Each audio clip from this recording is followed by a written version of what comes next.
Thank you, Mr. Chairman. I think we all know what this is about, and you all have been after Justice Thomas. We are fully aware of this.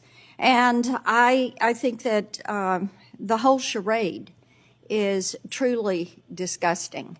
Now, if we go back to the Dobbs leak, and I'm one of those, I'd like to know who the leaker is, and I'd like to know why they did it. But since that leak, our Supreme Court justices, especially Thomas, Alito, Gorsuch, Kavanaugh, Barrett, they have been subjected to threats on their lives. Their families have been subjected to threats on their lives. And yet, this is what you and Senator Whitehouse are choosing to focus on, is a discrediting of the court.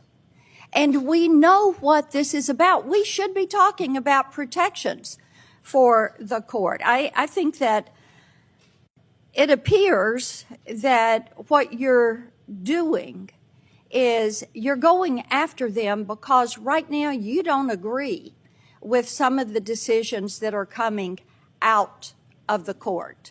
So instead of letting them exercise and fulfill their jobs, what they're required to do, what are you doing? You're going after a way to delegitimize the court as an institution. Tennesseans know this. We see it. But, you know, Senator Graham mentioned Justice Sotomayor. Now, this summer, what we learned was that over the years, her staff has pressured public institutions to buy her books. And these books and her book deals have earned her $4 million. And I haven't heard you mention that. None of you have mentioned that. You don't want to talk about that.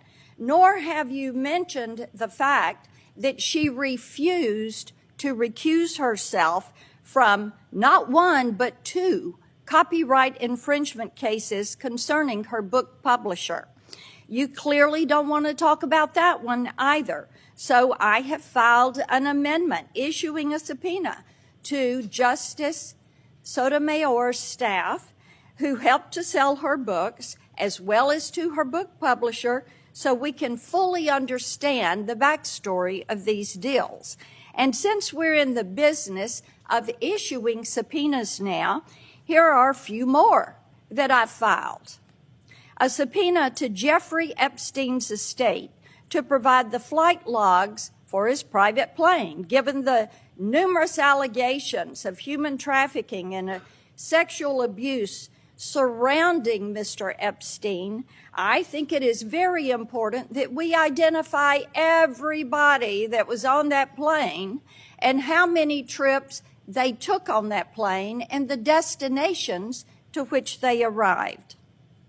I've also filed a subpoena authorizing Secretary Becerra to come before this committee and explain to us how HHS and the Office of Refugee Resettlement has lost track of 85,000 children.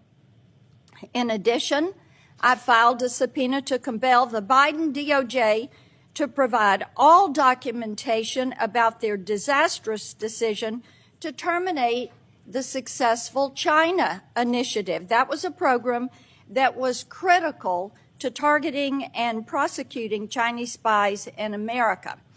Next, we've got to get to the bottom of the far left's effort to take down President Trump.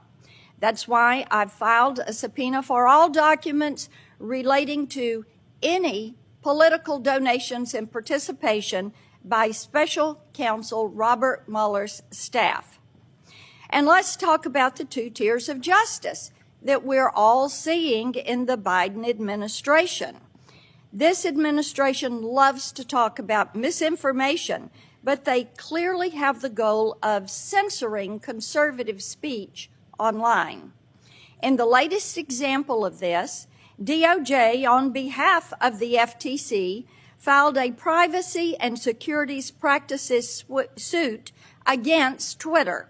So I think we need to get to the bottom of President Biden's efforts to silence Elon Musk. That's why I filed a subpoena to compel DOJ and the FTC to provide all documents related to the investigation of Elon Musk. So, Mr. Chairman, I think there are real issues that we should be talking about: social media and the way it's destroying our kids' lives. Wall Street Journal has an article in on this today. Our southern border is wide open. It is a vulnerability. The president's administration has lost track of 85,000 children. The world is on fire, but what you have chosen to do is to launch an assault on the legitimacy of the Supreme Court. If you want to take up our time and go there, Mr. Chairman, we can all go there.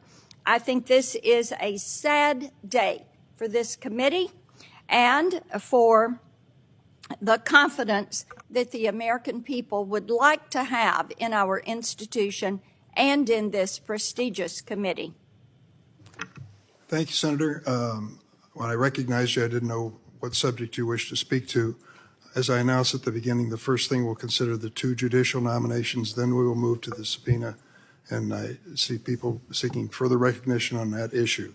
So after lengthy debate on these nominees at the last meeting, the question is... Mr. Chairman, I want to speak on the judges. Senator Cotton. No, you go ahead, Can you Tom. speak on the judges as well?